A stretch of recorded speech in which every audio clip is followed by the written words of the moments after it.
सत श्रीकाल दोस्तों, थमे देख रहे हो पुआधी टीवी। मैं हाँ धनवंत सिंह घुमान लेकर हाजिर हूँ पुआधी टीवी का खास प्रोग्राम, जिसके विच हमें गल करे करा किसी खास मुद्दे के ऊपर, किसी खास शख्सियत के गल।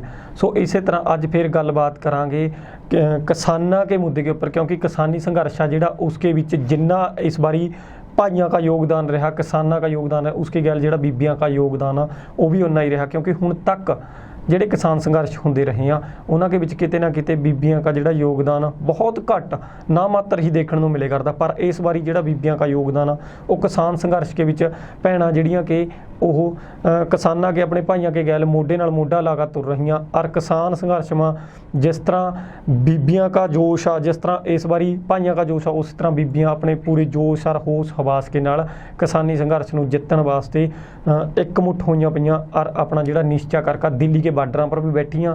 और पंजाब के जिहड़े कि ਵੱਖ-ਵੱਖ पिंडां के विच ला लो, शहरां के विच ला लो, भी पंजाब के विच भी आ जिहड़े एक्टिव होईयां पईयां। सो इसे तरह किसानी संघर्ष के विच पंजाब लेवल पर काम कर रही भैणां जिहड़ी कि कुलदीप कौर जी, इन्हों ने पंजाब लेवल के पिछले पंजाब जिहड़ा यूथ विंग क्रांतिकारी यूनियन का उसके प्रधान है ये कुलदीप कौर जी। सो सब तो पहला कर लिए कुलदीप कौर जी का स्वागत, उसके बाद करिए इन्हों के नाल गलबात कि असल च बीबियां का योगदान किस तरह का रहा, किसान संघर्ष के विच किस तरह का योगदान पा रही हैं। कुलदीप कौर जी सत श्री अकाल। सत श्री अकाल वीर जी। कुलदीप कौर जी, सब तो पहला मेरा सवाल यही है कि ਹੁਣ तक ਜਿਹੜੇ संघर्ष ਚੱਲੇ ਆ किसानी संघर्ष, ਉਹਨਾਂ ਦੇ ਵਿੱਚ ਬੀਬੀਆਂ का योगदान ਆ ਜਿਹੜਾ ਉਹ ਬਹੁਤ ਘੱਟ ਤਾ। पर इस बारी ਜਿਹੜਾ ਬੀਬੀਆਂ का योगदान आ वो बहुत देखने को मिल रहा। किस तरह का मतलब कि सोचो भी ਜਿਹੜੇ ਬੀਬੀਆਂ का योगदान आ वो किन्ना ਕੁ योगदान आ इस बारी ਜਿਹੜਾ किसान संघर्ष ਨੂੰ ਅੱਗਾ ਲਿਜਾਣ ਦੇ ਵਿੱਚ। हाँ जी, पहला जिन्ने भी संघर्ष होंदे आए आ आपां देखिआ भी भैणां दा योगदान बहुत घट रहा है बाईआं दे मुताबिक। बट हुण जिहड़ियां भैणां मर्दां दे बराबर मोढे नाल मोढा जोड़ के अगे तुर रही हैं। ते हुण भी आपां देखिए दिल्ली बॉर्डरां ते भैणां दा इकट्ठ बहुत ज़्यादा आ। पर फिर भी जे किते ना किते मैं कहां तां 50% भी भैणां हजे भी बाईआं दे नालों घट है। ਤੇ ਭੈਣਾਂ ਨੂੰ ਘਰੋਂ ਨਿਕਲਣ ਦੀ ਲੋੜ ਹੈ। ਅਸੀਂ ਭੈਣਾਂ ਨੂੰ ਵੱਧ ਤੋਂ ਵੱਧ ਲਾਮਬੰਦ ਕਰ ਰਹੇ ਹਾਂ, ਪਿੰਡਾਂ ਦੇ ਵਿੱਚ ਜਾ ਰਹੇ ਹਾਂ ਤੇ ਅਸੀਂ ਇਹੀ ਕੋਸ਼ਿਸ਼ ਕਰਦੇ ਹਾਂ ਵੱਧ ਤੋਂ ਵੱਧ ਕਿ ਭੈਣਾਂ ਇਕੱਠੀਆਂ ਹੋਣ ਤੇ ਦਿੱਲੀ ਬਾਰਡਰਾਂ ਤੇ ਪਹੁੰਚਣ। ਜੇ ਉੱਥੇ ਨਹੀਂ ਪਹੁੰਚ ਸਕਦੀਆਂ, ਟੂਲ ਪਲਾਜ਼ੇ ਆ ਚਾਹੇ ਨੇੜੇ ਆਪਣੇ ਕੋਈ ਵੀ ਧਰਨਾ ਹੁੰਦਾ ਉੱਥੇ ਵੱਧ ਤੋਂ ਵੱਧ ਪਹੁੰਚਿਆ ਕਰਨ, ਆਪਣਾ ਟਾਈਮ ਦੇਣ।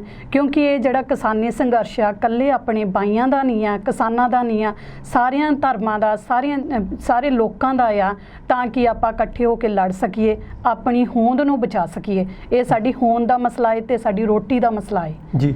ਕੁਲਦੀਪ ਕੌਰ ਜੀ, ਜਿਵੇਂ ਤੁਸੀਂ ਕਿਹਾ ਕਿ ਬੀਬੀਆਂ ਨੂੰ ਮੋਢੇ ਨਾਲ ਮੋਢਾ ਲਾ ਕੇ ਤੁਰਨ ਦੀ ਲੋੜ ਆ, ਤੁਸੀਂ ਪਰਸਨਲੀ ਤੌਰ ਤੇ ਦੱਸੋਗੇ ਕਿਵੇਂ ਤੁਸੀਂ ਸੰਘਰਸ਼ ਦੇ ਪ੍ਰਤੀ ਜਿਹੜੇ ਕਿ ਤੁਸੀਂ ਐਕਟਿਵ ਹੋਏ, ਤੁਸੀਂ ਕਿਵੇਂ ਸੰਘਰਸ਼ ਦੇ ਵਿੱਚ ਜਿਹੜਾ ਯੋਗਦਾਨ ਕਦੋਂ ਸ਼ੁਰੂ ਕੀਤਾ? ਹਾਂਜੀ, ਸੰਘਰਸ਼ ਦੇ ਵਿੱਚ ਮੈਂ ਜੁੜੀ ਹੋਈ ਹਾਂ ਵੀ ਲਾਸਟ 6 ਮਹੀਨਿਆਂ ਤੋਂ ਮੈਂ ਇਹਦੇ ਵਿੱਚ ਪਾਰਟਿਸਿਪੇਟ ਕਰ ਰਹੀ ਹਾਂ। ਪਹਿਲਾਂ ਸਾਡੇ ਪਿੰਡ ਦੇ ਵਿੱਚ ਟੂਲ ਪਲਾਜ਼ੇ ਤੇ ਧਰਨੇ ਲੱਗਦੇ ਸੀ, ਉੱਥੇ ਜਾਂਦੀ ਸੀ। ਫਿਰ ਹੌਲੀ ਹੌਲੀ ਮੈਂ BKU ਕ੍ਰਾਂਤੀਕਾਰੀ ਪੰਜਾਬ ਦੇ ਨਾਲ ਜੁੜ ਗਈ ਤੇ ਸਰਜੀਤ ਫੂਲ ਬਾਈ ਜੀ ਨੇ ਸਾਡਾ ਵਿੰਗ ਯੂਥ ਵਿੰਗ ਬਣਾਇਆ ਆ। ਯੂਥ ਵਿੰਗ ਦੀ ਮੈਂ ਐਜ਼ ਅ ਪ੍ਰਧਾਨ ਨਿਯੁਕਤ ਕੀਤੀ ਗਈ ਹਾਂ। ਤੇ ਫਿਰ ਉਸ ਤੋਂ ਬਾਅਦ ਮੈਨੂੰ ਹੋਰ ਉਤਸ਼ਾਹ ਮਿਲਿਆ ਜਦੋਂ ਬਾਈ ਜੀ ਨੇ ਏਡੀ ਵੱਡੀ ਜ਼ਿੰਮੇਵਾਰੀ ਸੌਂਪੀ ਆ, ਤਾਂ ਮੈਂ ਵੀ ਆਪਣਾ ਹੱਕ ਸਮਝਦੀ ਹਾਂ ਅੱਗੇ ਆਉਣ ਦਾ। ਮੈਂ ਵੀ ਵੱਧ ਤੋਂ ਵੱਧ ਧਰਨਿਆਂ ਦੇ ਵਿੱਚ ਜਾਂਦੀ ਹਾਂ ਤੇ ਉੱਥੇ ਦੇਖਦੀ ਹਾਂ ਵੀ ਭੈਣਾਂ ਵੀ ਆਉਂਦੀਆਂ ਤੇ ਸਾਨੂੰ ਹੋਰ ਜੋਸ਼ ਮਿਲਦਾ ਹੈ ਅਸੀਂ ਕੀ ਕੰਮ ਕਰੀਏ ਵੱਧ ਤੋਂ ਵੱਧ।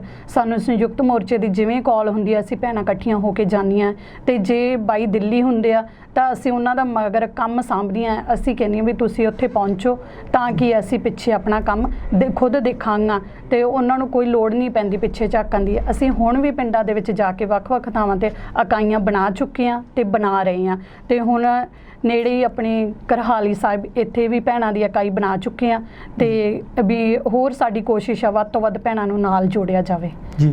ਜਿਵੇਂ ਕੁਲਦੀਪ ਕੌਰ ਜੀ, ਜੇ ਦੇਖਿਆ ਜਾਵੇ ਤਾਂ ਅਕਸਰ ਨੋਰਮਲ ਸਮਾਜ ਦੇ ਵਿੱਚ ਸੋਚਿਆ ਜਾਂਦਾ ਵੀ ਜਿਹੜੀਆਂ ਔਰਤਾਂ ਨੇ ਉਹ ਘਰ ਸਾਂਭਦੀਆਂ ਨੇ ਤੇ ਬਾਹਰ ਦੇ ਕੰਮਕਾਰ ਬੰਦੇ ਸਾਂਭਦੇ ਨੇ।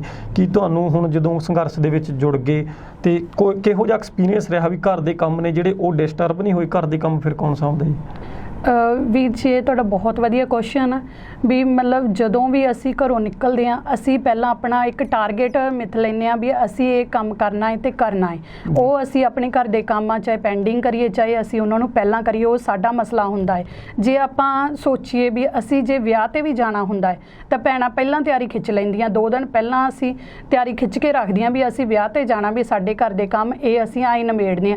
ਉਹੀ ਟਾਰਗੇਟ ਲੈ ਕੇ ਅਸੀਂ ਹੁਣ ਚੱਲਦੇ ਹੁੰਦੇ ਹਾਂ ਵੀ ਅਸੀਂ ਧਰਨਿਆਂ ਤੇ ਪਹੁੰਚਣਾ ਹੈ ਤਾਂ ਅਸੀਂ ਆਪਣੇ ਕੰਮ ਆ ਵੀ ਅਸੀਂ ਕਿਵੇਂ ਨਿਬੇੜਨੇ ਆ ਉਹ ਸਾਡਾ ਪਹਿਲਾਂ ਨਿਸ਼ਚਿਤ ਕੀਤਾ ਹੁੰਦਾ ਵੀ ਅਸੀਂ ਇਹ ਕੰਮਾਂ ਨੂੰ ਐਵੇਂ ਟਾਈਮ ਦੇ ਕੇ ਅਸੀਂ ਡਿਵਾਈਡ ਕਰਕੇ ਹੀ ਚੱਲਦੇ ਹਾਂ।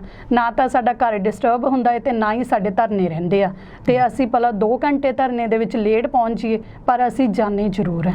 ਜੀ ਕੁਲਦੀਪ ਕੌਰ ਜੀ, ਜਿਵੇਂ ਹੁਣ ਆਪਾਂ ਜੇ ਤੁਰੰਤ ਤੇ ਗੱਲ ਕਰੀਏ ਸਥਿਤੀਆਂ ਤੇ ਤਾਂ ਜਿਹੜਾ ਸੰਸਦ ਘੇਰਨ ਦੀ ਕਿਸਾਨਾਂ ਵੱਲੋਂ ਗੱਲ ਆ, ਪਹਿਲਾਂ ਜਦੋਂ ਸੰਸਦ ਨੂੰ ਘੇਰਨ ਦੇ ਕਿਸਾਨਾਂ ਵੱਲੋਂ ਕਾਲ ਕੀਤੀ ਗਈ ਸੀ 26 ਜਨਵਰੀ ਦੀਆਂ ਜੋ ਵੀ ਘਟਨਾਵਾਂ ਵਾਪਰੀਆਂ, ਬੇਸ਼ੱਕ ਉਹਦੇ ਵਿੱਚ ਸਰਕਾਰਾਂ ਦਾ ਯੋਗਦਾਨ ਲਾ ਲਓ, ਸਰਕਾਰਾਂ ਦੀ ਕੋਈ ਇੱਕ ਯੋਜਨਾਬੰਦੀ ਲਗਾ ਲਓ ਕਿ ਉਹਦੇ ਵਿੱਚ ਬਹੁਤ ਜ਼ਿਆਦਾ, ਕਿਉਂਕਿ ਜਿਹੜੀਆਂ ਘਟਨਾਵਾਂ ਵਾਪਰੀਆਂ ਲਾਲ ਕਿਲੇ ਤੇ ਬੇਸ਼ੱਕ ਉਹਨੂੰ ਕੋਈ ਕਿਸੇ ਨਜ਼ਰੀਏ ਨਾਲ ਦੇਖਦਾ, ਕੋਈ ਉਹਨਾਂ ਨੂੰ ਸਹੀ ਮੰਨਦਾ ਕੋਈ ਗਲਤ ਮੰਨਦਾ, ਪਰ ਕਿਤੇ ਨਾ ਕਿਤੇ ਜਾ ਕੇ ਜਿਹੜਾ ਅਸਲ ਦੇ ਵਿੱਚ ਕਿਸਾਨੀ ਸੰਘਰਸ਼ ਆ ਉਹਨੂੰ ਤਾਰ ਪਿੰਡੋਂ ਕਰਨ ਦੀ ਕੋਸ਼ਿਸ਼ ਕੀਤੀ ਗਈ ਸੀ।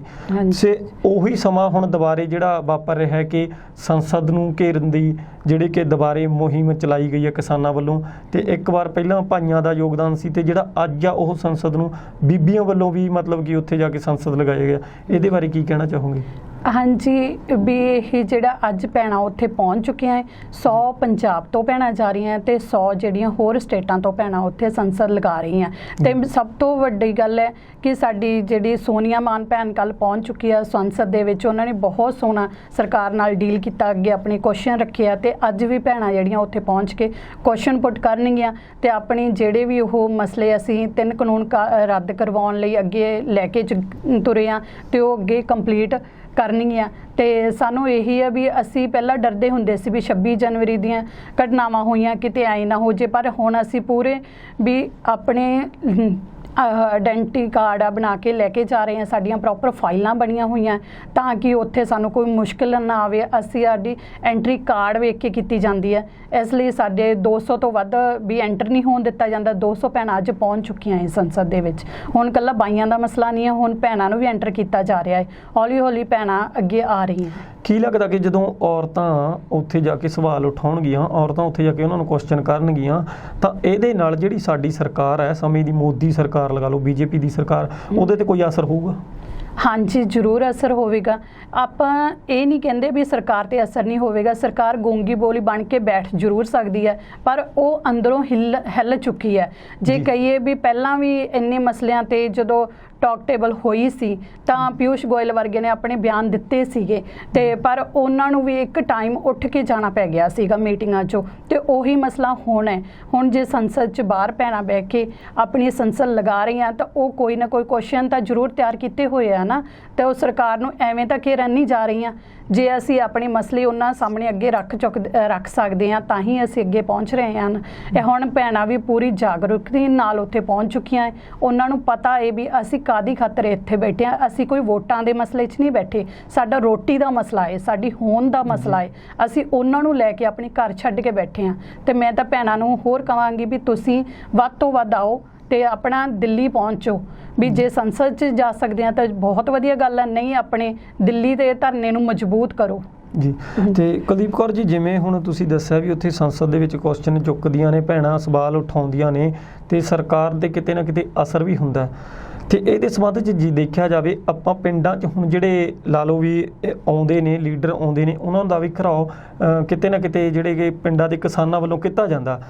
ਤਾਂ ਜਦੋਂ ਪਿੰਡਾਂ ਦੇ ਵਿੱਚ ਹੁਣ ਪਿੱਛੇ ਜੇ ਜਿਹੜਾ ਇੱਕ ਕਾਂਗਰਸੀ ਵਿਧਾਇਕ ਆ ਉਹਦੀ ਵਾਈਫ ਦਾ ਵਿਰੋਧ ਹੋਇਆ ਸੀ ਤੇ ਪਿੰਡ ਦੇ ਵਿੱਚ ਉਹਨਾਂ ਨੇ ਕਿਹਾ ਵੀ ਸਾਡਾ ਹੱਕ ਆ, ਇਹ ਸੀ ਪਿੰਡਾਂ 'ਚ ਆ ਸਕਦੇ ਹਾਂ। ਤੇ ਇਸ ਤਰ੍ਹਾਂ ਔਰਤਾਂ ਨੂੰ, ਕਿਉਂਕਿ ਤੁਸੀਂ ਵੀ ਇੱਕ ਔਰਤ ਹੋ, ਤੇ ਉੱਥੇ ਔਰਤਾਂ ਨੂੰ ਇਸ ਤਰ੍ਹਾਂ ਕਿਸਾਨਾਂ ਵੱਲੋਂ ਘੇਰਨਾ ਕਿ ਤੁਸੀਂ ਠੀਕ ਮੰਨਦੇ ਹੋ ਇਸ ਚੀਜ਼ ਨੂੰ? ਜੀ ਬਾਈ ਜੀ, ਇਹ ਗੱਲ ਮੈਂ ਇਸ ਮੁੱਦੇ ਤੇ ਕਹੂੰਗੀ ਵੀ ਜੇ ਅਸੀਂ ਉਹਨਾਂ ਨੂੰ ਘੇਰ ਰਹੇ ਹਾਂ ਤਾਂ ਅਸੀਂ ਪਹਿਲਾਂ ਉਹਨਾਂ ਨੂੰ ਬੋਰਡ ਲਗਾ ਕੇ ਉਹਨਾਂ ਨੂੰ ਦੱਸ ਚੁੱਕੇ ਹਾਂ ਵੀ ਅਸੀਂ ਤੁਹਾਡੀ ਐਂਟਰੀ ਨਹੀਂ ਹੋਣ ਦੇਵਾਂਗੇ। ਤੇ ਜੇ ਉਹਨਾਂ ਦੀ ਮਜਬੂਰੀ ਆ ਵੀ ਉਹਨਾਂ ਨੇ ਆਉਣਾ ਹੈ ਤਾਂ ਇਹ ਸਾਡੀ ਵੀ ਅੱਗੋਂ ਵੀ ਸਲਾਹ ਹੁੰਦੀ ਹੈ ਉਹਨਾਂ ਲਈ ਵੀ ਤੁਸੀਂ ਜੇ ਆਉਣਾ ਹੈ ਤਾਂ ਸੋਚ ਸਮਝ ਕੇ ਆਓ, ਕਿਉਂਕਿ ਹੁਣ ਪਹਿਲਾਂ ਵਾਲੇ ਲੋਕ ਤਾਂ ਰਹੇ ਨਹੀਂ ਵੀ ਜਿਹੜੇ ਕਿ ਆਉਣਗੇ ਸਵਾਗਤ ਕਰਨਗੇ, ਪਰ ਹੁਣ ਅਸੀਂ ਦੇਖ ਚੁੱਕੇ ਹਾਂ ਵੀ ਪਹਿਲਾਂ ਲੀਡਰ 4.5 ਸਾਲ ਪਹਿਲਾਂ ਹੱਥ ਜੋੜ ਕੇ ਆਉਂਦੇ ਆ, ਵੋਟਾਂ ਮੰਗਦੇ ਆ, ਮੁੜ ਕੇ 4.5 ਸਾਲ ਸਾਨੂੰ ਪਤਾ ਅਸੀਂ ਕਿਵੇਂ ਕੱਢਦੇ ਆ। ਤੇ ਜਦੋਂ ਹੁਣ ਸਾਡੀ ਵਾਰੀ ਆਈ ਹੈ ਤਾਂ ਹੁਣ ਅਸੀਂ ਵੀ ਸਟੈਂਡ ਲੈਂਦੇ ਆ, ਅਸੀਂ ਵੀ ਉਹਨਾਂ ਨੂੰ ਕੁਐਸਚਨ ਪੁੱਟ ਕਰਦੇ ਆ। ਅਸੀਂ ਪਹਿਲਾਂ ਹੀ ਬੋਰਡ ਪਿੰਡਾਂ ਦੇ ਬਾਹਰ ਲਗਾ ਚੁੱਕੇ ਆ ਵੀ ਕਿਸੇ ਵੀ ਰਾਜਨੀਤਿਕ ਪਾਰਟੀ ਦੀ, ਆਪ, ਕਾਂਗਰਸ, ਅਕਾਲੀ, ਭਾਜਪਾ, ਕੋਈ ਵੀ ਪਾਰਟੀ ਹੋਵੇ, ਅਸੀਂ ਪਿੰਡਾਂ ਦੇ ਵਿੱਚ ਐਂਟਰ ਨਹੀਂ ਹੋਣ ਦੇਵਾਂਗੇ। ਤਾਂ ਫਿਰ ਇਹ ਉਹਨਾਂ ਤੇ ਕੁਐਸਚਨ ਬਣਦਾ ਵੀ ਉਹ ਕੀ ਲੈਣ ਆਉਂਦੇ ਆ, ਜਦੋਂ ਲੋਕ ਨਹੀਂ ਤੁਹਾਨੂੰ ਪਸੰਦ ਕਰ ਰਹੇ ਤਾਂ ਤੁਸੀਂ ਕਿਉਂ ਆ ਰਹੇ ਹੋ? ਨਹੀਂ, ਉਹਨਾਂ ਦਾ ਤਾਂ ਕਹਿਣਾ ਇਹ ਹੈ ਕਿ ਸਾਡੇ ਜੱਦੀ ਪਿੰਡ ਨੇ, ਅਸੀਂ ਆਪਣੇ ਘਰਾਂ 'ਚ ਵਾਪਸ ਆ ਸਕਦੇ ਹਾਂ, ਵੀ ਅਸੀਂ ਆਪਣੇ ਘਰੇ ਮਿਲਣ ਆਉਂਦੇ ਹਾਂ ਜਾਂ ਫਿਰ ਰਿਸ਼ਤੇਦਾਰਾਂ ਨੂੰ ਮਿਲਣ ਆਉਂਦੇ ਹਾਂ ਜਾਂ ਫਿਰ ਆਪਣੇ ਸੱਜਣਾ ਮਿੱਤਰਾਂ ਨਾਲ ਮੀਟਿੰਗਾਂ ਕਰਨ ਆਉਂਦੇ ਹਾਂ, ਵੀ ਉਹਦੇ 'ਚ ਕਿਸਾਨਾਂ ਨੂੰ ਕੀ ਤਕਲੀਫ ਹੈ? ਕਿਸਾਨਾਂ ਨੇ ਕਦੀ ਵੀ ਐ ਨਹੀਂ ਘੇਰਿਆ ਵੀ ਕੋਈ ਰਿਸ਼ਤੇਦਾਰ ਨੂੰ ਮਿਲਣ ਆਇਆ ਹੋਵੇ ਤਾਂ ਕਿਸਾਨਾਂ ਨੇ ਜਾ ਕੇ ਉਹਨਾਂ ਨੂੰ ਘੇਰਿਆ ਹੋਵੇ, ਪਰ ਜਦੋਂ ਉਹ ਟਾਰਗੇਟ ਰੱਖਦੇ ਆ ਵੀ ਆਪਦੇ ਰਿਸ਼ਤੇਦਾਰਾਂ ਨੂੰ ਮਿਲਣ ਦਾ, ਪਰ ਆਪਣੀਆਂ ਲਾਮਬੰਦ ਕਰਦੇ ਆ ਰੈਲੀਆਂ ਨੂੰ, ਤਾਂ ਉਦੋਂ ਕਿਸਾਨ ਅੱਗੇ ਆਉਂਦੇ ਆ। ਕਿਉਂਕਿ ਸਾਨੂੰ ਵੀ ਕਿਤੇ ਨਾ ਕਿਤੇ ਦਰਦ ਆ ਵੀ ਜਦੋਂ ਸਾਡਾ ਮਸਲਾ ਸੀ, ਕਿਸਾਨੀ ਦਾ ਮਸਲਾ ਏ, ਅਸੀਂ ਸੜਕਾਂ ਤੇ ਰੋਲ ਰਹੇ ਆ, ਸਾਡੀ ਕੋਈ ਸਾਰ ਨਹੀਂ ਲੈ ਰਿਹਾ, ਤੇ ਅਸੀਂ ਕੋਈ ਵਿਕੇ ਹੋਏ ਕਿਸਾਨ ਨਹੀਂ ਹੈ, ਸਾਡੀਆਂ ਵੀ ਜ਼ਮੀਰਾਂ ਜਾਗਦੀਆਂ, ਅਸੀਂ ਭਲਾ ਕੋਈ ਜ਼ਮੀਨਾਂ ਵਾਲਾ, ਕੋਈ ਨਹੀਂ ਜ਼ਮੀਨਾਂ ਵਾਲਾ, ਪਰ ਜ਼ਮੀਰਾਂ ਵਾਲੇ ਆ, ਪਰ ਅਸੀਂ ਆਪਣੇ ਹੱਕ ਲੈਣ ਜਾਣਦੇ ਹਾਂ। ਇਸ ਲਈ ਅਸੀਂ ਉਹਨਾਂ ਨਾਲ ਵੀ ਘਰਾਓ ਕਰਦੇ ਹਾਂ ਤਾਂ ਕਿ ਉਹ ਵੀ ਸਮਝਣ ਵੀ ਜੇ ਕਿਸਾਨ ਦੁਖੀ ਆ ਤਾਂ ਹੀ ਤੁਹਾਡਾ ਘਰਾਓ ਕਰ ਰਹੇ ਆ ਨਾ। ਤੁਸੀਂ ਉਸ ਟਾਈਮ ਕਿੱਥੇ ਸੀ ਜਦੋਂ 3 ਕਾਨੂੰਨ ਲਾਗੂ ਕੀਤੇ ਗਏ? ਉਦੋਂ ਇਹਨਾਂ ਦੇ ਹੱਥਾਂ 'ਚ ਪਾਵਰ ਹੁੰਦੀ ਹੈ, ਬੋਲ ਸਕਦੇ, ਉਦੋਂ ਕਿਉਂ ਨਹੀਂ ਕੁਐਸਚਨ ਪੁੱਟ ਕਰਦੇ ਇਹ? ਤੇ ਜੇ ਹੁਣ ਇਹ ਆਉਂਦੇ ਆ ਤਾਂ ਇਹਨਾਂ ਨੂੰ ਸੋਚ ਸਮਝ ਕੇ ਆਉਣਾ ਚਾਹੀਦਾ ਹੈ ਜੀ। ਤੇ ਕੁਲਦੀਪ ਕੌਰ ਜੀ, ਜਿਵੇਂ ਆਪਾਂ ਬੀਬੀਆਂ ਦੇ ਸੰਘਰਸ਼ ਦੇ ਵਿੱਚ ਯੋਗਦਾਨ ਦੀ ਗੱਲ ਕਰਦੇ ਹਾਂ ਤਾਂ ਅਸਲ ਦੇ ਵਿੱਚ ਜਦੋਂ ਹੁਣ ਧਰਨੇ ਲੱਗਦੇ ਨੇ, ਉੱਥੇ ਕਿਤੇ ਨਾ ਕਿਤੇ ਪੁਲਿਸ ਵੱਲੋਂ ਲਾਠੀ ਚਾਰਜ ਵੀ ਹੁੰਦਾ ਤੇ ਪੁਲਿਸ ਵੱਲੋਂ ਧੱਕਾ ਮੁੱਕੀ ਵੀ ਕੀਤੀ ਜਾਂਦੀ ਆ, ਤਾਂ ਬੀਬੀਆਂ ਜਿਹੜੀਆਂ ਕਿ ਉਹਨਾਂ ਨੂੰ ਤੁਸੀਂ ਕਿੰਨਾ ਕੁ ਸਹੀ ਮੰਨਦੇ ਹੋ ਵੀ ਜੇ ਸੰਘਰਸ਼ਾਂ ਦੇ ਵਿੱਚ ਇਸ ਤਰ੍ਹਾਂ ਹੀ ਹੁੰਦਾ ਰਿਹਾ, ਪੁਲਿਸ ਵੱਲੋਂ ਲਾਠੀ ਚਾਰਜ ਹੁੰਦਾ ਰਿਹਾ ਜਾਂ ਫਿਰ ਧੱਕਾ ਮੁੱਕੀ ਹੁੰਦੀ ਆ, ਉਹਦੇ ਵਿੱਚ ਬੀਬੀਆਂ ਦਾ ਜਾਣਾ ਸਹੀ ਹੈ ਕਿਤੇ? ਪਹਿਲੀ ਗੱਲ ਤਾਂ ਵੀ ਪੁਲਿਸ ਆਪਣਾ ਕੰਮ ਕਰ ਰਹੀ ਆ, ਉਹ ਜ਼ਬਰਦਸਤੀ ਲਾਠੀ ਚਾਰਜ ਨਹੀਂ ਕਰਦੀ, ਪਰ ਜੇ ਕਦੇ ਉਹ ਕਰਦੀ ਵੀ ਆ ਤੇ ਚਲੋ ਕਈ ਵਾਰੀ ਸਾਡੇ ਤੋਂ ਵੀ ਉਲੰਘਣਾ ਹੁੰਦੀ ਹੈ ਤਾਂ ਉਹਨਾਂ ਨੂੰ ਵੀ ਕਰਨਾ ਪੈਂਦਾ, ਕਈ ਵਾਰੀ ਉਹ ਵੀ ਜ਼ਬਰਦਸਤੀ ਕਰਦੇ ਆ ਵੀ ਕਿਸਾਨਾਂ ਨੂੰ ਵੀ, ਬੀਬੀਆਂ ਨੂੰ ਵੀ ਅੱਗੇ ਆ ਕੇ ਵਿਦਰੋਹ ਕਰਨਾ ਪੈਂਦਾ ਆ। ਪਰ ਜੇ ਮੈਂ ਇਹ ਕਹਿ ਦਾਂ ਵੀ ਇਹਨਾਂ ਤੋਂ ਡਰ ਕੇ ਭੈਣਾਂ ਘਰੇ ਬਹਿ ਜਾਣਗੀਆਂ, ਇਹ ਤਾਂ ਮਸਲੇ ਦਾ ਹੱਲ ਨਾ ਹੋਇਆ। ਜੇ 22 ਜੇਲ੍ਹਾਂ ਦੇ ਵਿੱਚ ਜਾ ਸਕਦੇ ਆ ਤਾਂ ਭੈਣਾਂ ਵੀ ਜਾ ਸਕਦੀਆਂ, ਕਿਉਂਕਿ ਹੁਣ ਜੇ ਸਾਡੇ ਕੋਲ ਜ਼ਮੀਨਾਂ ਨਾ ਰਹੀਆਂ ਤਾਂ ਅਸੀਂ ਘਰੇ ਰਹਿ ਕੇ ਕੀ ਖਾਵਾਂਗੇ? ਤੇ ਇਸ ਲਈ ਸਾਨੂੰ ਹੋਂਦ ਨੂੰ ਬਚਾਉਣ ਲਈ ਜੇ ਜੇਲ੍ਹਾਂ 'ਚ ਜਾਣਾ ਪਿਆ, ਜੇਲ੍ਹਾਂ 'ਚ ਵੀ ਜਾਣਗੇ, ਤੇ ਜੇ ਆਪਣੀ ਹੋਂਦ ਨੂੰ ਬਚਾਉਣ ਲਈ ਅਸੀਂ ਧਰਨਿਆਂ ਤੇ ਬੈਠੇ ਆ ਤਾਂ ਅਸੀਂ ਉੱਥੇ ਲਾਮਬੰਦ ਭੈਣਾਂ ਨੂੰ ਵੱਧ ਤੋਂ ਵੱਧ ਕਰਾਂਗੇ। ਅਸੀਂ ਕਹਾਂਗੇ ਬੈਠੋ, ਇੱਥੇ ਇਹ ਲੋੜ ਨਹੀਂ ਹੈਗੀ ਵੀ ਅਸੀਂ ਇੱਥੋਂ ਡਰ ਕੇ ਵੀ ਘਰਾਂ 'ਚ ਬਹਿ ਜਾਈਏ, ਕਿਉਂਕਿ ਸਾਡਾ ਮਸਲਾ ਸਾਡੀ ਹੋਂਦ ਤੇ ਆ ਕੇ ਅੜਦਾ ਹੈ ਜੀ। ਤੁਸੀਂ ਜਿਵੇਂ ਪੰਜਾਬ ਲੈਵਲ ਤੇ ਤੁਸੀਂ ਕਿਹਾ ਕਿ ਤੁਸੀਂ ਕ੍ਰਾਂਤੀਕਾਰੀ ਜਿਹੜੀ ਕਿਸਾਨ ਯੂਨੀਅਨ ਆ, ਤੁਸੀਂ ਉਹਦੇ ਯੂਥ ਵਿੰਗ ਦੇ ਪ੍ਰਧਾਨ ਹੋ, ਤੁਸੀਂ ਫਿਰ ਪੰਜਾਬ ਲੈਵਲ ਤੇ ਕੰਮ ਕਿਵੇਂ ਕਰਦੇ ਹੋ? ਹਾਂਜੀ, ਅਸੀਂ ਜਿਵੇਂ ਜੇ ਤਾਂ ਮੈਂ ਫਿਰੋਜ਼ਪੁਰ ਪਹੁੰਚਦੀ ਹਾਂ ਤਾਂ ਮੈਂ ਉੱਥੇ ਜਾ ਕੇ ਭੈਣਾਂ ਦੀਆਂ ਇਕਾਈਆਂ ਦੇ ਨਾਲ ਜਾਂਦੀ ਹਾਂ, ਉਹਨਾਂ ਦੇ ਪ੍ਰਧਾਨ ਨੂੰ ਮਿਲਦੀ ਹਾਂ ਤਾਂ ਕਿ ਅਸੀਂ ਪਿੰਡਾਂ ਦੇ ਵਿੱਚ ਵਿਚਰ ਸਕੀਏ, ਉੱਥੋਂ ਦੀਆਂ ਗਤੀਵਿਧੀਆਂ ਜਾਣ ਸਕੀਏ ਵੀ ਉੱਥੇ ਭੈਣਾਂ ਦਾ ਕੀ ਕੰਮ ਚੱਲ ਰਿਹਾ। ਜੇ ਅਸੀਂ ਪਟਿਆਲੇ 'ਚ ਹੁੰਦੇ ਹਾਂ ਤਾਂ ਇੱਥੇ ਵੱਧ ਤੋਂ ਵੱਧ ਕੰਮ ਕਰਦੇ ਹਾਂ ਵੀ ਅਸੀਂ ਪਿੰਡਾਂ ਦੇ ਵਿੱਚ ਹੀ ਜਾਂਦੇ ਹਾਂ, ਤੇ ਨਹੀਂ ਤਾਂ ਸਾਡਾ ਪੱਕਾ ਤਰਹੇੜੀ ਜੱਟਾਂ ਟੂਲ ਪਲਾਜ਼ੇ ਤੇ ਸਾਡਾ ਧਰਨਾ ਹੁੰਦਾ ਆ। ਸਾਨੂੰ ਉੱਥੇ ਆ ਕੇ ਵੀ ਕੋਈ ਵੀ ਭੈਣ ਕੰਟੈਕਟ ਕਰ ਸਕਦੀ ਆ, ਸਾਨੂੰ ਮਿਲ ਸਕਦੇ ਆ, ਸਾਡੇ ਕੰਟੈਕਟ ਨੰਬਰ ਦਿੱਤੇ ਹੋਏ ਆ।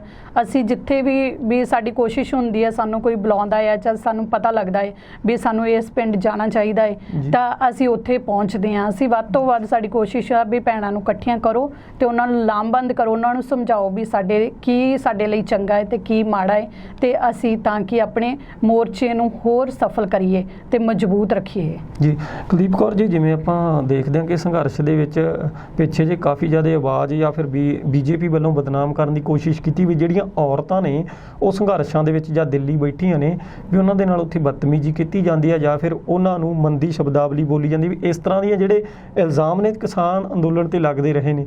ਤੁਸੀਂ ਕੀ ਕਹਿਣਾ ਚਾਹੋਗੇ ਉਹਦੇ ਬਾਰੇ, ਕਿਉਂਕਿ ਤੁਸੀਂ ਖੁਦ ਇੱਕ ਔਰਤ ਹੋਣ ਦੇ ਬਾਵਜੂਦ ਤੁਸੀਂ ਤਾਂ ਅੰਦੋਲਨ ਦੇ ਵਿੱਚ ਐਕਟਿਵ ਹੋ, ਕਿ ਅਸਲ ਦੇ ਵਿੱਚ ਇਹੋ ਜਿਹੀ ਸਥਿਤੀ ਹੈਗੀ ਆ ਜਾਂ ਫਿਰ ਗੱਲ ਕੀ ਆ, ਸਥਿਤੀ ਕਿਹੋ ਜਿਹੀ ਆ? ਜੇ ਬਦਨਾਮ ਕਰਨ ਦੀ ਕੋਸ਼ਿਸ਼ ਵੀ ਕੀਤੀ ਜਾਂਦੀ ਹੈ ਤਾਂ ਉਹਦੇ ਕਾਰਨ ਕੀ ਨੇ, ਕਿਉਂ ਮਤਲਬ ਕਿ ਇਸ ਤਰ੍ਹਾਂ ਦੀ ਜਿਹੜੀਆਂ ਗੱਲਾਂ ਫੈਲਾਈਆਂ ਜਾਂਦੀਆਂ ਨੇ? ਹਾਂਜੀ ਵੀਰ ਜੀ, ਪਹਿਲੀ ਗੱਲ ਤਾਂ ਸੰਯੁਕਤ ਮੋਰਚੇ 'ਚ ਉੱਥੇ ਐਵੇਂ ਦੀ ਕੋਈ ਗੱਲ ਨਹੀਂ ਹੈਗੀ। ਇਹ ਇੱਕ ਲੋਕਾਂ ਦੇ ਵਿੱਚ ਡਰ ਪੈਦਾ ਕੀਤਾ ਜਾ ਰਿਹਾ ਹੈ RSS ਦੇ ਬੰਦਿਆਂ ਵੱਲੋਂ, ਤਾਂ ਕਿ ਮੋਰਚੇ ਨੂੰ ਬਦਨਾਮ ਕੀਤਾ ਜਾਵੇ, ਤਾਂ ਕਿ ਆਪਣੇ ਪਿੰਡਾਂ ਦੇ ਵਿੱਚ ਭੋਲੇ ਭਾਲੇ ਲੋਕ ਆ ਉਹ ਇਹੀ ਖਬਰਾਂ ਸੁਣ ਕੇ ਇਹ ਵੱਧ ਤੋਂ ਵੱਧ ਵੀ ਆਪਣੀਆਂ ਜਿਹੜੀਆਂ ਭੈਣਾਂ ਆ, ਮਾਤਾਵਾਂ, ਬੀਬੀਆਂ, ਉਹਨਾਂ ਨੂੰ ਘਰੇ ਰੱਖ ਸਕਣ, ਤਾਂ ਕਿ ਉੱਥੇ ਆ ਜਿਹੜਾ ਇਹ ਮੋਰਚਾ ਸਫਲ ਨਾ ਹੋਵੇ। ਹੁਣ ਭੈਣਾਂ ਵੱਧ ਤੋਂ ਵੱਧ ਉੱਥੇ ਮੋਰਚੇ ਦੇ ਵਿੱਚ ਪਹੁੰਚ ਰਹੀਆਂ, ਤੇ ਜੇ ਇਹ ਐਵੇਂ ਦੀਆਂ ਗੰਦੀਆਂ ਚਾਲਾਂ ਨਾ ਚੱਲਣਗੇ ਤਾਂ ਸਾਡਾ ਮੋਰਚਾ ਇਹ ਜਿਹੜਾ ਬੁਲੰਦੀਆਂ ਤੇ ਪਹੁੰਚੂਗਾ, ਤੇ ਇਹ ਉਹਨਾਂ ਨੂੰ ਨਾਕਾਮ ਕਰਨ ਦੀ ਖਾਤਰ ਐਵੇਂ ਦੀਆਂ ਕੋਝੀਆਂ ਚਾਲਾਂ ਚੱਲਦੇ ਆ, ਪਰ ਅਸੀਂ ਇਹਨਾਂ ਨੂੰ ਸਫਲ ਨਹੀਂ ਹੋਣ ਦੇਵਾਂਗੇ। ਕਿਉਂਕਿ ਮੈਂ ਖੁਦ ਵਿਚਰਦੀ ਹਾਂ, ਮੈਨੂੰ ਪਤਾ ਆ ਉਸ ਉੱਥੇ ਕੀ ਕੁਛ ਚੱਲ ਰਿਹਾ, ਕੀ ਗਤੀਵਿਧੀਆਂ ਹੋ ਰਹੀਆਂ। ਮੈਂ ਤਾਂ ਭੈਣਾਂ ਨੂੰ ਕਹੂੰਗੀ ਕੋਈ ਲੋੜ ਨਹੀਂ ਡਰਨ ਦੀ। ਇੱਕ ਵਾਰ ਜੇ ਕੋਈ ਤੁਹਾਨੂੰ ਕਹਿੰਦਾ ਹੈ ਜਾ ਕੇ ਜ਼ਰੂਰ ਦੇਖੋ, ਜੇ ਤੁਸੀਂ ਉੱਥੇ ਰਹਿਣਾ ਨਹੀਂ ਨਾ, ਇੱਕ ਵਾਰ ਜਾ ਕੇ ਦੇਖੋ, ਆਪਣੀ ਫੈਮਿਲੀ ਦੇ ਨਾਲ ਜਾਓ ਵੀ ਉੱਥੇ ਕੀ ਚੱਲ ਰਿਹਾ ਹੈ, ਕੀ ਗਤੀਵਿਧੀਆਂ ਆ। ਤੇ ਆਪਣੇ ਉੱਥੇ ਸੰਯੁਕਤ ਮੋਰਚੇ ਦੇ ਵਿੱਚ ਜਿਹੜੀਆਂ ਇੰਨੀਆਂ ਜਥੇਬੰਦੀਆਂ ਬੈਠੀਆਂ ਆ, ਉਹ ਤੁਹਾਡੀ ਰਾਖੀ ਹੀ ਕਰ ਰਹੀਆਂ, ਤੁਹਾਨੂੰ ਸਹੀ ਸੇਧ ਦੇ ਰਹੀਆਂ। ਤੁਸੀਂ ਕਮ ਸੇ ਕਮ ਉਹਨਾਂ ਦੇ ਵਿਚਾਰ ਸੁਣੋਗੇ, ਤੁਹਾਨੂੰ ਪਤਾ ਲੱਗੂਗਾ। ਇਹ ਨਹੀਂ ਹੈਗਾ ਗਾ ਵੀ ਤੁਸੀਂ ਇੱਕ ਨਿਊਜ਼ ਸੁਣ ਲਈ ਤੇ ਚਲੋ ਜੀ ਆਪਾਂ ਘਰ ਬਹਿ ਗਏ। ਘਰ ਬੈਠਣ ਦਾ ਹੁਣ ਕੋਈ ਮਸਲਾ ਨਹੀਂ ਹੈ। ਹੁਣ ਆਪਾਂ ਨੂੰ ਵੱਧ ਤੋਂ ਵੱਧ ਮੋਰਚੇ ਨੂੰ ਆਪਾਂ ਮਜ਼ਬੂਤ ਕਰਨਾ ਆ। ਤੇ ਕੀ ਲੱਗਦਾ ਹੁਣ ਕੁਲਦੀਪ ਕੌਰ ਜੀ, ਜਿਵੇਂ ਸੰਘਰਸ਼ ਆ ਜਿਹੜਾ ਅੱਜ ਤਕਰੀਬਨ 8-9 ਮਹੀਨੇ ਬੀਤ ਚੁੱਕੇ ਨੇ ਤੇ ਹੱਲ ਉਹਦਾ ਕੋਈ ਨਿਕਲ ਨਹੀਂ ਰਿਹਾ। ਇਧਰੋਂ ਕਿਸਾਨ ਕਹਿੰਦੇ ਨੇ ਵੀ ਜਦੋਂ ਤੱਕ ਮਤਲਬ ਕਿ ਸਰਕਾਰ ਕਾਲੇ ਕਾਨੂੰਨ ਵਾਪਸ ਨਹੀਂ ਲੈਂਦੀ ਅਸੀਂ ਪਿੱਛੇ ਨਹੀਂ ਹਟਦੇ। ਉਧਰੋਂ ਮੋਦੀ ਕਹਿੰਦਾ ਵੀ ਤੁਸੀਂ ਕਾਨੂੰਨ ਤਾਂ ਮੈਂ ਰੱਦ ਕਰਨੇ ਨਹੀਂ, ਜੇ ਤੁਸੀਂ ਬਦਲਾਅ ਲਿਆਉਣਾ। ਇਹ ਤੀਜੇ ਇੱਕ ਦਿਨ ਜਿਹੜੇ ਤੋਮਰ ਹੋਰਾਂ ਦਾ ਬਿਆਨ ਆ ਜਾਂਦਾ ਕਿ ਜੇ ਤੁਸੀਂ ਬਦਲਾਅ ਕਰਨ ਲਈ ਰਾਜੀ ਹੋ ਤਾਂ ਅਸੀਂ ਬਦਲਾਅ ਲਈ ਤੁਹਾਡੇ ਮਤਲਬ ਕਿ ਤਿਆਰ ਹਾਂ। ਤੇ ਉਧਰ ਦੂਜੇ ਪਾਸੇ ਗੱਲ ਹੋਈ ਨੂੰ ਵੀ ਤਕਰੀਬਨ ਹੁਣ ਕਾਫੀ ਸਮਾਂ ਬੀਤ ਚੁੱਕਿਆ, ਜਿਹੜਾ ਜਨਵਰੀ ਤੋਂ ਬਾਅਦ ਮੈਨੂੰ ਲੱਗਦਾ ਕੋਈ ਗੱਲ ਵੀ ਨਹੀਂ ਹੋਈ ਕਿਸਾਨਾਂ ਦੇ ਉਹਨਾਂ ਦੇ ਵਿੱਚ, ਕਿਸਾਨਾਂ ਤੇ ਸਰਕਾਰ ਦੇ ਵਿੱਚ। ਇੱਕ ਪਾਸੇ ਮੋਦੀ ਕਹਿੰਦਾ ਕਿ ਮੈਂ ਸਿਰਫ ਇੱਕ फ़ोन कॉल की दूरी पे हूँ, ਔਰ ਦੂਜੇ ਪਾਸੇ ਜਿਹੜਾ ਫਿਰ ਹੁਣ फ़ोन कॉल ਦੀ ਦੂਰੀ ਦੇ फ़ोन ਮਿਲਦੇ ਨਹੀਂ। ਕਿਤੇ ਨਾ ਕਿਤੇ ਇਹ ਤਾਂ ਨਹੀਂ ਹੈਗਾ ਵੀ ਜਿਹੜਾ BSNL ਆ ਉਹ ਤਾਂ ਵੇਚਤਾ ਸਰਕਾਰਾਂ ਨੇ, ਉਹਦਾ फ़ोन ਮਿਲਦਾ ਨਹੀਂ। MTNL ਆ, ਸਰਕਾਰੀ ਜਿਹੜੇ फ़ोन ਨੇ ਉਹ ਵੇਚਦੇ ਤਾਂ ਕਰਕੇ ਮਿਲਦੇ ਨਹੀਂ ਹੈਗੇ। ਗੱਲਾਂ ਇਹ ਨੇ ਅਸਲ ਦੇ ਵਿੱਚ ਕਿ ਸਰਕਾਰਾਂ ਤੇ ਕਿਸਾਨਾਂ ਦੀ ਮੀਟਿੰਗ ਕਿਉਂ ਨਹੀਂ ਹੁੰਦੀ। ਜਦੋਂ ਸਰਕਾਰਾਂ ਕਹਿੰਦੀ ਨੇ ਅਸੀਂ ਵੀ ਚਾਹੁੰਦੇ ਹਾਂ, ਕਿਸਾਨ ਕਹਿੰਦੇ ਵੀ ਅਸੀਂ ਵੀ ਚਾਹੁੰਦੇ ਹਾਂ ਮੀਟਿੰਗ ਕਰਨਾ, ਤਾਂ ਕਾਰਨ ਕੀ ਹੈ ਫਿਰ ਮੀਟਿੰਗ ਹੁੰਦੀ ਕਿਉਂ ਨਹੀਂ? ਵੀ ਜੀ ਸੰਘਰਸ਼ ਜਿਹੜਾ ਹੁੰਦਾ ਉਹ ਇੱਕ ਦਿਨ ਦਾ ਸੰਘਰਸ਼ ਨਹੀਂ ਹੁੰਦਾ, ਉਹਨੂੰ ਟਾਈਮ ਜ਼ਰੂਰ ਲੱਗਦਾ ਆ। ਪਰ ਮੈਂ ਕਹਿੰਦੀ ਹਾਂ ਸੰਘਰਸ਼ ਨੂੰ ਲੰਮਾ ਸਮਾਂ ਜ਼ਰੂਰ ਹੋ ਚੱਲਿਆ ਹੈ, ਬਟ ਜਿੰਨਾ ਲੰਮਾ ਹੋਏਗਾ ਓਨਾ ਹੀ ਸਰਕਾਰ ਤੇ ਭਾਰੀ ਪਵੇਗਾ। ਜਿਵੇਂ ਕਹਿੰਦੇ ਨੇ ਜਿਉਂ-ਜਿਉਂ ਭਿੱਜੇ ਕੰਬਲੀ ਤਿਉਂ-ਤਿਉਂ ਭਾਰੀ ਹੋਈ, ਉਹੀ ਹਾਲ ਹੈ। ਜਿੰਨਾ ਟਾਈਮ ਸਰਕਾਰ ਲੈ ਰਹੀ ਆ ਉਹਨਾਂ ਤੇ ਭਾਰੀ ਪੈ ਰਿਹਾ ਹੈ। ਉਹਨਾਂ ਨੂੰ ਹੁਣ ਪਤਾ ਲੱਗ ਚੁੱਕਿਆ ਹੈ ਵੀ ਇਹ ਜਿਹੜੇ ਕਿਸਾਨ ਇੱਥੇ ਦਿੱਲੀ ਆ ਕੇ ਬਹਿ ਗਏ, ਇੱਥੋਂ ਉੱਠਣ ਵਾਲੇ ਤਾਂ ਹੈ ਨਹੀਂ, ਤੇ ਇਹ ਜਾਣਗੇ ਚਾਹੇ ਤਾਂ ਰੱਦ ਕਾਨੂੰਨ ਹੋਣਗੇ ਤਾਂ ਜਾਣਗੇ, ਨਹੀਂ ਫਿਰ ਲਾਸ਼ਾਂ ਜਾਣਗੀਆਂ। ਤੇ ਇਹ ਇੰਨੀ ਮਜ਼ਬੂਤੀ ਦੇ ਨਾਲ ਇੱਥੇ ਜਟੇ ਹੋਏ ਆ, ਇਹ ਇੱਥੋਂ ਡਰ ਕੇ ਤਾਂ ਭੱਜਣ ਵਾਲੇ ਨਹੀਂ। ਇਹ ਹੁਣ ਸਰਕਾਰ ਨੂੰ ਕੋਈ ਨਾ ਕੋਈ ਹੱਲ ਤਾਂ ਕਰਨਾ ਹੀ ਪਊਗਾ, ਤੇ ਉਹਨਾਂ ਨੂੰ ਇੱਕ ਟਾਈਮ ਝੁਕਣਾ ਤਾਂ ਪੈਣਾ ਹੀ ਆ। ਉਹ ਅੱਜ ਝੁਕ ਜੇ, ਕੱਲ੍ਹ ਝੁਕ ਜੇ, ਚਾਹੇ 10 ਮਹੀਨਿਆਂ ਨੂੰ ਝੁਕ ਜੇ, ਉਹ ਉਹਨਾਂ ਤੇ ਆ। ਮਤਲਬ ਕਿ ਕਿਸਾਨ ਸੰਘਰਸ਼ ਉਦੋਂ ਤੱਕ ਜਾਰੀ ਰਹੂਗਾ ਜਦੋਂ ਤੱਕ ਅਸੀਂ ਮੋਰਚਾ ਜਿੱਤ ਨਹੀਂ ਜਾਂਦੇ। ਜਦੋਂ ਤੱਕ ਅਸੀਂ ਜਿੱਤ ਨਹੀਂ ਲੈਂਦੇ ਉਦੋਂ ਤੱਕ ਅਸੀਂ ਉੱਥੇ ਕੰਮ। ਹੁਣ ਜੇ ਆਪਾਂ ਗੱਲ ਕਰੀਏ ਰਾਜਨੀਤੀ ਦੀ, ਤਾਂ ਰਾਜਨੀਤਿਕ ਜਿਹੜੀਆਂ ਪਾਰਟੀਆਂ ਨੇ ਉਹ ਸਾਰੀਆਂ ਹੁਣ ਕਿਸਾਨਾਂ ਦੀਆਂ ਵੋਟਾਂ ਨੂੰ ਮਤਲਬ ਕਿ ਆਪਣੇ ਪੱਖ 'ਚ ਕਰਨ ਲਈ ਚਾਲਾਂ ਚੱਲ ਰਹੀਆਂ ਨੇ। ਸਾਰੀਆਂ ਰਾਜਨੀਤਿਕ ਪਾਰਟੀਆਂ ਕੋਈ ਨਾ ਕੋਈ ਕਹਿੰਦਾ ਵੀ ਅਸੀਂ ਹੀ ਕਿਸਾਨਾਂ ਦੇ ਹਮਦਰਦ ਹਾਂ। ਹੁਣ ਨਵੇਂ ਮਤਲਬ ਕਿ ਜਿਹੜੇ ਨਵੇਂ ਮੁਲਾਜ਼ੇਦਾਰ ਨੇ ਉਹ ਬਣ ਰਹੇ ਨੇ, ਕਿਉਂਕਿ ਪਹਿਲਾਂ ਉਦੋਂ ਦੇ ਉਹ ਕਿਸਾਨਾਂ ਦੇ ਵਿਰੁੱਧ ਵੀ ਬੋਲੇ ਨੇ। ਕਈ ਪਾਰਟੀਆਂ ਇਹੋ ਜਿਹੀਆਂ ਨੇ ਜਿਨ੍ਹਾਂ ਨੇ ਪਹਿਲਾਂ ਕਿਸਾਨਾਂ ਦੇ ਹੱਕ 'ਚ ਜਿਹੜੇ ਕਿ ਬਿਆਨ ਦੇ ਕਿਸਾਨਾਂ ਦੇ ਵਿਰੋਧ 'ਚ ਬਿਆਨ ਦਿੱਤੇ ਨੇ, ਕਿਸਾਨਾਂ ਦੇ ਵਿਰੋਧ 'ਚ ਉਹ ਬਿੱਲ ਪਾਸ ਕਰਾਉਣ ਤੋਂ ਬਾਅਦ ਲਾ ਲਓ ਵੀ ਭਾਸ਼ਣ ਵੀ ਦਿੱਤੇ ਨੇ ਕਿ ਇਹ ਬਿੱਲ ਬਹੁਤ ਚੰਗੇ ਨੇ, ਐਵੇਂ। ਤੇ ਅੱਜ ਉਹੀ ਰਾਜਨੀਤਿਕ ਪਾਰਟੀਆਂ ਜਿਹੜੀਆਂ ਕਿਸਾਨਾਂ ਨੂੰ ਕਹਿੰਦੀਆਂ ਨੇ ਕਿ ਅਸੀਂ ਤੁਹਾਡੇ ਨਾਲ ਖੜੇ ਹਾਂ, ਜਦੋਂ ਤੱਕ ਬਿੱਲ ਰੱਦ ਨਹੀਂ ਹੁੰਦੇ ਅਸੀਂ ਤੁਹਾਡਾ ਡਟ ਕੇ ਸਾਥ ਦੇਵਾਂਗੇ। ਕੀ ਕਹਿਣਾ ਚਾਹੋਗੇ? ਹਾਂਜੀ, ਮੈਂ ਸਭ ਤੋਂ ਪਹਿਲਾਂ ਤਾਂ ਇਹੀ ਆਪਣੀਆਂ ਭੈਣਾਂ ਨੂੰ ਤੇ ਬਾਈਆਂ ਨੂੰ ਕਹੂੰਗੀ ਵੀ ਤੁਸੀਂ ਤਕੜੇ ਹੋ ਜਾਓ। ਇਹ ਰਾਜਨੀਤਿਕ ਪਾਰਟੀਆਂ ਆਪਣੀ ਸਿਰਫ ਕੁਰਸੀ ਦੇ ਖਾਤਰ ਅੱਜ ਲੜ ਰਹੀਆਂ। ਇਹ ਉਸ ਟਾਈਮ ਕਿੱਥੇ ਸੀਗੀਆਂ ਜਦੋਂ ਇਹਨਾਂ ਨੇ ਇਹ ਕਾਨੂੰਨ ਆਉਣ ਦਿੱਤੇ ਆ, ਲਾਗੂ ਹੋਣ ਦਿੱਤੇ ਆ, ਉਦੋਂ ਇਹੀ ਸਰਕਾਰਾਂ ਵਿੱਚ ਸੀਗੀਆਂ। ਬਟ ਹੁਣ ਜੇ ਕਹਿ ਦਈਏ ਬਾਹਰ ਹੋ ਗਈਆਂ, ਤਾਂ ਇਹਦਾ ਮਤਲਬ ਇਹ ਨਹੀਂ ਹੈ ਵੀ ਇਹ ਸਾਡੇ ਨਾਲ ਹੈ। ਇਹ ਸਾਰੇ ਇੱਕੋ ਹੀ ਥਾਲੀ ਦੇ ਚੱਟੇ ਬੱਟੇ ਆ। ਕੋਈ ਵੀ ਪਾਰਟੀ ਹੋਵੇ, ਇਹਨਾਂ ਸਾਰੀਆਂ ਪਾਰਟੀਆਂ ਦੇ ਇੱਕੋ ਪਿੰਡ ਹੀ ਨਾਨਕੇ ਹੁੰਦੇ ਆ, ਜਿੱਥੇ ਜਿੱਥੇ ਮਰਜ਼ੀ ਚਲੇ ਜਾਣ। ਤੇ ਇਸ ਲਈ ਸਾਨੂੰ ਇਹਨਾਂ ਦਾ ਡਟ ਕੇ ਵਿਰੋਧ ਕਰਨਾ ਚਾਹੀਦਾ ਹੈ। ਜਿੰਨਾ ਚਿਰ ਅਸੀਂ ਮੋਰਚਾ ਨਹੀਂ ਫਤਿਹ ਕਰਦੇ ਉਹਨਾਂ ਚਿਰ ਸਾਨੂੰ ਕਿਸੇ ਪਾਰਟੀ ਦਾ ਸਾਥ ਦੇਣ ਦੀ ਲੋੜ ਨਹੀਂ। ਅਸੀਂ ਵੱਧ ਤੋਂ ਵੱਧ ਆਪਣੇ ਮੋਰਚੇ ਨੂੰ ਸਫਲ ਹੋਣ ਵੱਲ ਆਪਣਾ ਟਾਰਗੇਟ ਬਣਾ ਕੇ ਰੱਖੀਏ ਤਾਂ ਕਿ ਸਾਡਾ ਮੋਰਚਾ ਜਿਹੜਾ ਬੁਲੰਦੀਆਂ ਤੇ ਪਹੁੰਚ ਕੇ ਇੱਕ ਸਫਲ ਹੋਵੇ ਤੇ ਅਸੀਂ ਘਰਾਂ ਨੂੰ ਵਾਪਸ ਮੁੜੀਏ। ਜੀ ਕੁਲਦੀਪ ਕੌਰ ਜੀ, ਜਾਂਦੇ ਜਾਂਦੇ ਸਾਡੇ ਦਰਸ਼ਕਾਂ ਨੂੰ ਕੀ ਸੁਨੇਹਾ ਦੇਣਾ ਚਾਹੋਗੇ ਕਿ ਕਿਸ ਤਰ੍ਹਾਂ ਦਾ ਜਿਹੜਾ ਇਹ ਸੰਘਰਸ਼ ਆ ਉਹਦੇ ਵਿੱਚ ਬੀਬੀਆਂ ਕਿਸ ਤਰ੍ਹਾਂ ਯੋਗਦਾਨ ਪਾਉਣ ਕਿ ਤਾਂ ਕਿ ਇਹ ਜਿਹੜਾ ਕਿਸਾਨੀ ਮੋਰਚਾ ਆ ਉਹਨੂੰ ਹੋਰ ਜ਼ਿਆਦਾ ਮਜ਼ਬੂਤ ਕੀਤਾ ਜਾ ਸਕੇ? ਹਾਂਜੀ, ਮੈਂ ਤਾਂ ਭੈਣਾਂ ਨੂੰ ਇਹੀ ਸੁਨੇਹਾ ਦੇਵਾਂਗੀ ਵੀ ਤੁਸੀਂ ਵੱਧ ਤੋਂ ਵੱਧ ਇਕੱਠੀਆਂ ਹੋਇਆ ਕਰੋ, ਧਰਨਿਆਂ ਤੇ ਜਾਇਆ ਕਰੋ ਤੇ ਤੁਸੀਂ ਇਹ ਨਾ ਸਮਝੋ ਵੀ ਤੁਸੀਂ ਘਰ ਬੈਠੀਆਂ ਕੁਝ ਨਹੀਂ ਕਰ ਸਕਦੀਆਂ। ਤੁਸੀਂ ਲੜ ਸਕਦੀਆਂ ਆ, ਆਪਣੇ ਹੱਕਾਂ ਦੀ ਖਾਤਰ ਆਪਾਂ ਅੱਗੇ ਆ ਸਕਦੀਆਂ। ਜੇ ਆਪਾਂ ਨੂੰ ਘਰ ਤੋਂ ਰੋਕਦੇ ਆ ਤਾਂ ਆਪਾਂ ਕਿਸੇ ਨਾ ਕਿਸੇ ਤਰ੍ਹਾਂ ਆਪਣੇ ਪਰਿਵਾਰ ਨੂੰ ਮਨਾ ਕੇ ਧਰਨਿਆਂ ਤੇ ਪਹੁੰਚੀਏ, ਕਿਉਂਕਿ ਆਪਾਂ ਵੀ ਰੋਟੀ ਖਾਣੀ ਹੈ ਤੇ ਰੋਟੀ ਆਪਣੇ ਘਰਦਿਆਂ ਨੇ ਵੀ ਖਾਣੀ ਹੈ। ਜੇ ਮਰਦ ਪਰਿਵਾਰ ਪਾਲਦਾ ਹੈ ਤਾਂ ਇਸਤਰੀ ਵੀ ਹੈ ਜਿਹੜੀ ਰੋਟੀ ਬਣਾ ਕੇ ਉਹਨਾਂ ਦਾ ਪੇਟ ਪਾਲਦੀ ਹੈ ਤੇ ਆਪਾਂ ਨੂੰ ਥਾਲੀ 'ਚ ਪਰੋਸ ਕੇ ਕਿਸੇ ਨੇ ਨਹੀਂ ਦੇਣਾ। ਆਪਣੇ ਹੱਕਾਂ ਦੀ ਖਾਤਰ ਅੱਗੇ ਆਓ, ਇਹ ਮੋਰਚੇ ਨੂੰ ਸਫਲ ਬਣਾਉਣ ਲਈ ਆਪਣਾ ਅਹਿਮ ਯੋਗਦਾਨ ਪਾਓ। ਜੀ ਕੁਲਦੀਪ ਕੌਰ ਜੀ, ਗੱਲਬਾਤ ਲਈ ਬਹੁਤ ਬਹੁਤ ਧੰਨਵਾਦ ਜੀ। ਬਹੁਤ ਬਹੁਤ ਧੰਨਵਾਦ ਵੀਰ ਜੀ। ਦੋਸਤੋ, ਇਹ ਸੀ ਜੀ ਕੁਲਦੀਪ ਕੌਰ ਜੀ ਜਿਹੜੇ ਕਿ ਕ੍ਰਾਂਤੀਕਾਰੀ ਕਿਸਾਨ ਯੂਨੀਅਨ ਤੇ ਭਾਰਤੀ ਕ੍ਰਾਂਤੀਕਾਰੀ ਕਿਸਾਨ ਯੂਨੀਅਨ ਉਹਨਾਂ ਦੇ ਯੂਥ ਵਿੰਗ ਦੇ ਪ੍ਰਧਾਨ ਨੇ। ਇਹ ਪੰਜਾਬ ਲੈਵਲ ਤੇ ਕੰਮ ਕਰਦੇ ਨੇ, ਵੱਖ-ਵੱਖ ਪਿੰਡਾਂ ਦੇ ਵਿੱਚ ਜਾ ਕੇ ਔਰਤਾਂ ਜਿਹੜੀਆਂ ਉਹਨਾਂ ਨੂੰ ਲਾਮਬੰਦ ਕਰਦੇ ਨੇ ਕਿ ਕਿਸ ਤਰ੍ਹਾਂ ਜਿਹੜਾ ਕਿਸਾਨੀ ਸੰਘਰਸ਼ ਆ ਉਹਦੇ ਵਿੱਚ ਆਪਾਂ ਨੇ ਹਿੱਸਾ ਪਾਉਣਾ ਤੇ ਕਿਸ ਤਰ੍ਹਾਂ ਕਿਸਾਨੀ ਸੰਘਰਸ਼ ਨੂੰ ਜਿੱਤਣ ਲਈ ਔਰਤਾਂ ਨੇ ਇਕਮੁੱਠ ਹੋ ਕੇ ਭਾਈਆਂ ਦੇ ਨਾਲ ਮੋਢੇ ਨਾਲ ਮੋਢਾ ਲਾ ਕੇ ਚੱਲਣਾ। ਸੋ ਤੁਹਾਨੂੰ ਜਿਹੜੀ ਅੱਜ ਦੀ ਇਹ ਮੁਲਾਕਾਤ ਕਿਵੇਂ ਲੱਗੀ ਤੁਸੀਂ ਕਮੈਂਟ ਬਾਕਸ 'ਚ ਆਪਣੇ ਰਾਏ ਦੇਣਾ ਨਾ ਭੁੱਲਿਓ ਤੇ ਜੁੜੇ ਰਹੋ ਪੁਆਧੀ ਟੀਵੀ ਦੇ ਨਾਲ। ਸਤਿ ਸ਼੍ਰੀ ਅਕਾਲ।